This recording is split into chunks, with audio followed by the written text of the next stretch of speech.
புரட்சி தளபதி விஷால் அவர்களுடைய நடிப்புல வெளியாக இருக்கக்கூடிய திரைப்படம் தான் மகுடம்.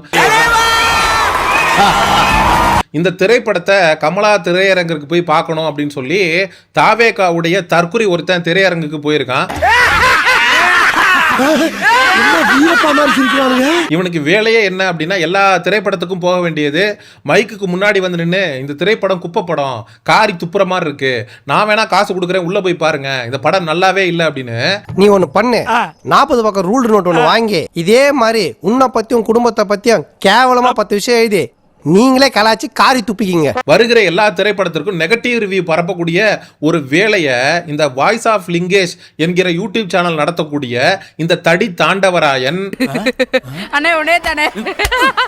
தொடர்ந்து எல்லா நடிகர்களுடைய திரைப்படத்திற்கும் அவதூறு அப்படிங்கறத பரப்பிக்கிட்டே இருக்கான், நெகட்டிவ் ரிவ்யூ அப்படிங்கறத சொல்லிக்கிட்டே இருக்கான். வேலு மேல தெரு சேட்டையை காட்டிட்டு நம்ம தெருவுக்கு வந்திருக்கான், போனா போதுன்னு விட்டுட்டு இருந்தான், இப்ப நம்ம சேட்டையை நாம காட்டுவோம்.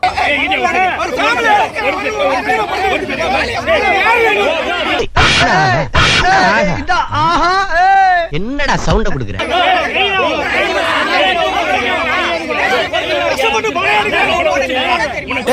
என்ன பண்ணுவீங்க? என்ன பண்ணுவீங்க? மானபங்கப்படுத்திடுவேன். அளவாடா இருக்க வில்லங்கத்தை வாங்குறீங்க, நல்லது இல்ல. எல்லாம் மீறி போறீங்களா? ஒவ்வொரு தோளுக்கு ஒரு தலை வரலாம். எத்தனை ஒரு பஞ்சாயத்தடா முடிச்சு வச்சு பாரு, நமக்காக அம்பட்டு போலும் பிள்ளை குட்டியோட வெயில்ல காத்து கிடக்குறாங்களே. இவன் எங்கேயாவது வசமா சிக்கி வாங்கி கட்டிக்குவான் அப்படின்னு எனக்கு முன்னாடியே தெரியும். இன்னைக்கு தான் விஷால் ரசிகர்கள்ட்ட தொக்கா சிக்கி இருக்கான். விஷால் ரசிகர்கள் இவனை வச்சு செஞ்சுக்கிட்டு இருக்காங்க.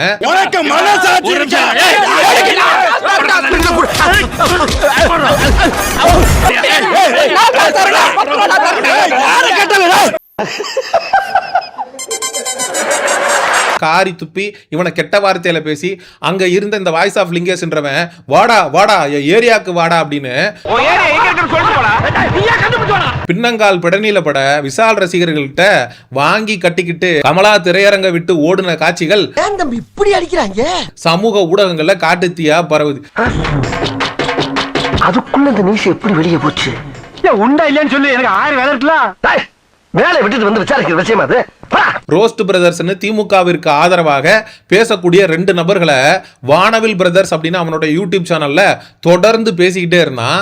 அவங்க கிட்ட வசமா ஒரு நாள் சிக்கி இந்த மதம் கொண்ட யானையை மண்டி போட வச்சு நீ நினைக்கிற மாதிரிலாம் ஒண்ணு இல்ல, மானமங்க படுத்திட்டானுங்க. நாங்க வானவில் பிரதர்ஸ் அப்படின்னு நீ சொல்றல்ல, ஆமா வேலை பாரு. இன்னைக்கு ஒரு நாள் எனக்காக நீங்க மாமாவை சொல்றியோடா? அதை என் வாயால சொல்ல மாட்டேன் சாமி.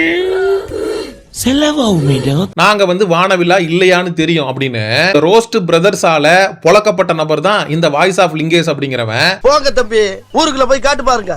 நாங்க அடி வாங்காத ஏரியாவே கிடையாது. எவ்வளவு அடி வாங்கினாலும் சத்தமே வராது, ஓடுனது கிடையாது. நீ என்னமோ 2 அடி அடிச்சுட்டு பெருசா பீத்துற. தாவேகா தொண்டன் அப்படிங்கிற பேர்ல ஆபாசத்தை வந்து தொடர்ந்து பேசக்கூடிய நபர் தான் இந்த வாய்ஸ் ஆஃப் லிங்கேஷ் அப்படிங்கிறவன். தன் வாலிப வயதில் இருந்தே பலான புத்தகங்களை படித்து பற்பல பயிற்சிகளை மேற்கொண்டு தன்னை இதற்காகவென்றே வலிமைப்படுத்திக் கொண்டிருக்கிறார். காசை வாங்கிட்டு பேசணும் போய் கேளியா போயிட்டு. நாங்க கூட தான் சொல்லலாம், நீ காசை வாங்கிட்டு நல்லா இருக்கிற படத்தை நல்லா இல்லன்னு நெகட்டிவ் ரிவ்யூ பரப்புறேன்னு. இப்படிதான் பேச தெரியாம பேசி மாட்டிக்கிறேன். இல்ல ஒரு படம் எடுக்க கஷ்டப்பட்டாங்களா, படம் சூப்பரா சொல்லிட்டு போயிடணுமா, மக்களை வந்து பாருங்கன்னு சொல்லணுமா? ஒரு படம் எடுக்க துப்பு இல்ல, நல்ல படம் எடுக்க துப்பு இல்ல. டேய் பெப்பே பாத்துக்கிட்டு இருக்க, போறா அவனை. பெப்பேனா ரைட் பார்க்கல படுத்துறதுக்கு விளக்கம் வேறடா. ஃபர்ஸ்ட் காஸ்ட்லியஸ்ட் ஃபிலிம் இது. அது இருக்கிறது ரொம்ப கஷ்டமான சாங். அது ரொம்ப கஷ்டப்பட்டு எடுத்தோம். படம் எடுக்க கஷ்டப்பட்டாங்களா, படம் சூப்பரா சொல்லிட்டு போயிடணுமா? ஒரு டீ கடையில விஷாலோட ஃப்ரெண்டு டீ விக்கிறாராம். அவரு வந்து பார்த்தா டீ கொடுக்க வராராம். கடையில வேலை பார்க்குற பையன் டீ கொடுக்க வரானா. அப்ப வந்து தெரியாம ஒருத்தர் மேல ஊத்திக்கிச்சு, கஸ்டமர் மேல ஊத்திக்கிச்சான். ஒரு ஓனர் என்ன பண்ணுவாரு, சார் தெரியாம பண்ணிட்டா சாரி சார்னு சொல்லணும். டீ கடைக்கு போறாரு, டீ ஊத்துறாரு, வராரு, டீ கொட்ட பையனை இவர அடிப்பாரா? அவர் கேட்க கூடாது. ஒரு சீன் எடுக்க துப்பில்ல. இப்ப பாரு சீன் அக்கடச்சப்ரா ராரண்டே கால் தான நான் பிடிக்கிறேன். ஒரு சீன் எடுக்க துப்பில்ல. ஒரு சீன்ல லாஸ்ட்ல கிளைமாக்ஸ்ல 100 பேர் வராங்களா? எப்படி என்னது வராங்க? இப்ப பாரு சீன்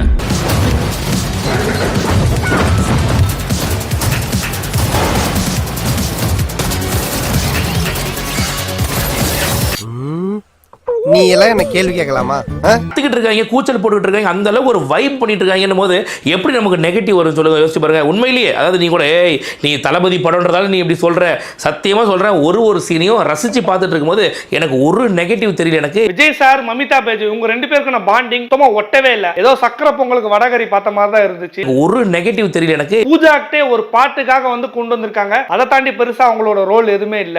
ஒரு நெகட்டிவ் தெரியல. எனக்கு எலெக்ஷன் முன்னே இறங்கி இருந்தாங்க, சிலப்போ 5 சீட்டோட போய் இவன் தொடர்ந்து ஒவ்வொரு நடிகர்களுடைய திரைப்படத்திற்கும் முதல் நாள் முதல் காட்சி பார்த்துட்டு நெகட்டிவ் ரிவ்யூ ஸ்ப்ரெட் பண்றதுக்கு முக்கிய காரணம் என்னன்னா, நாளைக்கு நம்ம அண்ணன் விஜய்க்கு எதிராக யாரும் அரசியலுக்குள்ள வந்துடக்கூடாது. நம்ம ரஜினி குஜினிகாந்த் வந்து பண்ணலாமா பார்த்துட்டு இருக்க, வேற ஒண்ணுமே கிடையாது.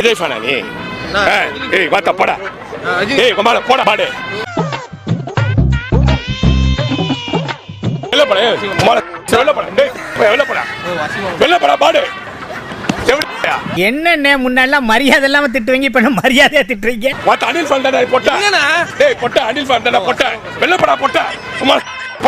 ஏண்டா மரியாதைங்கிறதே இல்லையா? அந்த படம் வந்தா பாத்துக்கடா. வெள்ளப்படா மத்த நாய்களா வந்து ஓரங்க மாதிரி இந்த மாதிரி பேசிக்கலடா. விஷால் வந்து புரட்சி தளபதிங்கிறாரு, ஆர்கே நகர் எலெக்ஷன்ல போட்டி போட இருந்தாரு. விஷால் ஒருவேளை நாளைக்கு விஜய்க்கு போட்டியா அரசியலுக்குள்ள வந்துட்டாருன்னா என்ன பண்றது? அப்ப விஷாலுடைய திரைப்படத்துக்கு வந்து அவதூற பரப்பு அப்படின்னு சொல்லி அந்த படம் நல்லா இருக்கு நல்லா இல்ல அதெல்லாத்தையும் தாண்டி முதல் நாள் முதல் காட்சி பார்த்துட்டு நல்லா இல்லைங்க, கேவலமா இருக்குங்க. அட வெக்கம் கட்டுவீங்களா? இதுக்கு எதுக்குடா வெள்ளையங்கிலி மாலையன்னு? இதுக்கு ஒரு 4 பேர்ட்ட மூத்திரத்தை வாங்கி மடக்கு குடிக்க வேண்டியதானே? படங்களுக்கு நெகட்டிவ் ரிவ்யூ பரப்புறத ஒரு முழு நேர வேலையா செஞ்சுக்கிட்டு இருக்கான் அப்படின்னு இந்த பொழப்புக்கு 4 பேர் பொழைக்கிற கிகோலோ பையா. இன்னைக்கு விஷால் ரசிகர்கள் கொந்தளிச்சிருக்காங்க.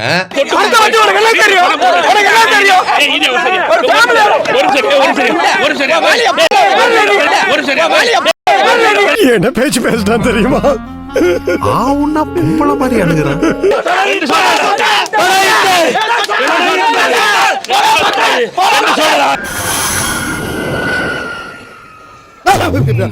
அண்ணே அவன் அந்த அடி அடிச்சிட்டு போறான், வாங்கிட்டு சும்மா நிக்கிறீங்க. அடின்னு எவன்டா சொன்னா? எருமை வைத்தியம்டா அது. வைத்தியமா? மன்மத நன்றி. ஸ்டார்ட் பண்ணு.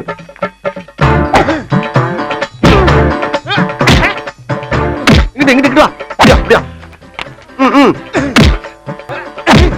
படைக்கலடி. மண்டல மட்டும் அடிச்சிடாத, குலக்கேசல் உள்ள போயிருவேன். சரியா? உங்க வீட்டு பிள்ளையா நினைச்சு எல்லாரும் என்னை மன்னிச்சிருக்க.